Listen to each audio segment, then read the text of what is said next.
Welcome to Joe's Astrology, and I am offering readings for $50 right now if you're interested. Let's get started here. This is Whitney from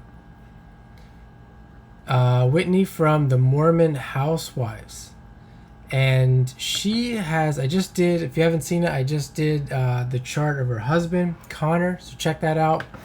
And I wanted to look into this one because I wanted to see why. Where is she coming from with all of this? Because she is very conservative, seems to be very conservative from what I can tell. I haven't watched the whole thing, just a couple episodes.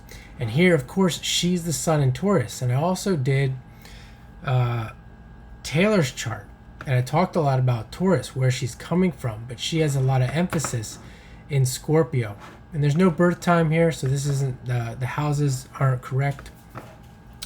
But with Whitney here, there's a major emphasis on Taurus. And so Whitney is going to be more, as we're going to see it looking into this chart, she is going to be more conservative. She's going to be more stuck in her Mormon ways. She's not going to be trying to get out. And we also see the Saturn there, 29 degrees, where with Taylor, we saw Mars in Aries at 29 degrees, where it rules, and here we see Saturn in Aquarius, where it rules. And we think some people think of Aquarius, they think of Uranus, and they think of liberating from your conditioning, but not so much in her case. With Saturn there, Saturn also rules Aquarius, and with it at 29 degrees, it's very much emphasized here. And she also has the Moon here. The Moon in Aquarius, so which is also interesting. But I think looking at this with the Sun in Taurus, and looking at some other things here, we're going to see that this Aquarius piece is more of her being a good friend.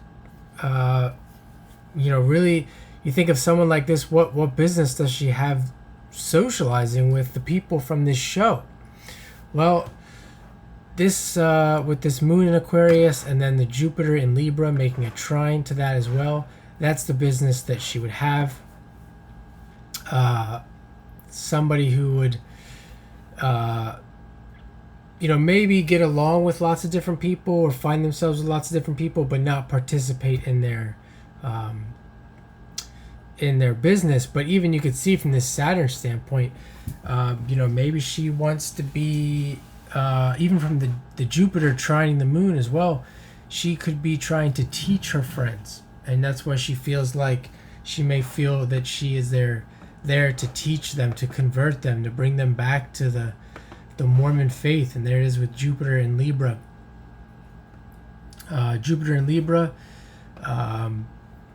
Thinking of being a teacher of the friends, a social teacher.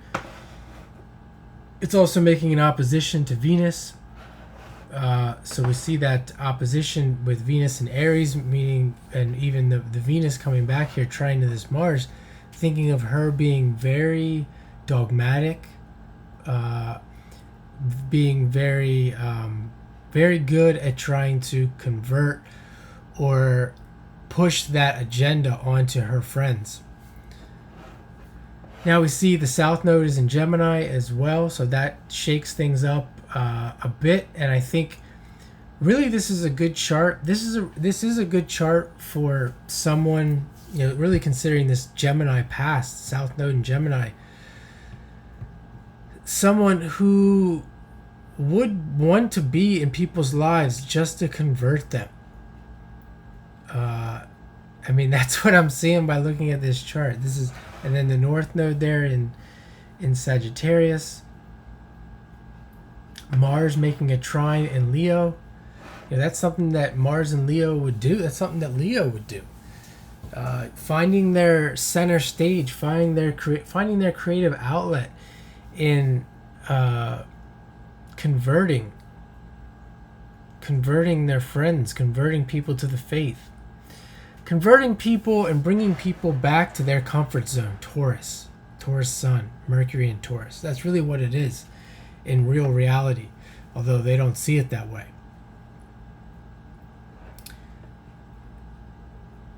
And we can see here Saturn is moving towards a square to those nodes as well.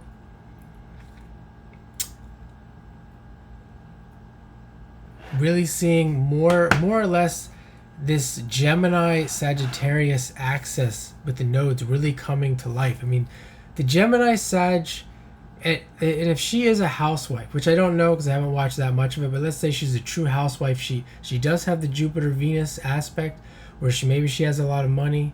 Taurus, she could have a lot of money, doesn't have a lot to do if she's a housewife, etc. Not to say housewives don't have a lot to do, but really looking at this south and north node in Gemini Sagittarius, this is somebody who has to have an outlet of speaking, of selling. Sagittarius, Gemini, of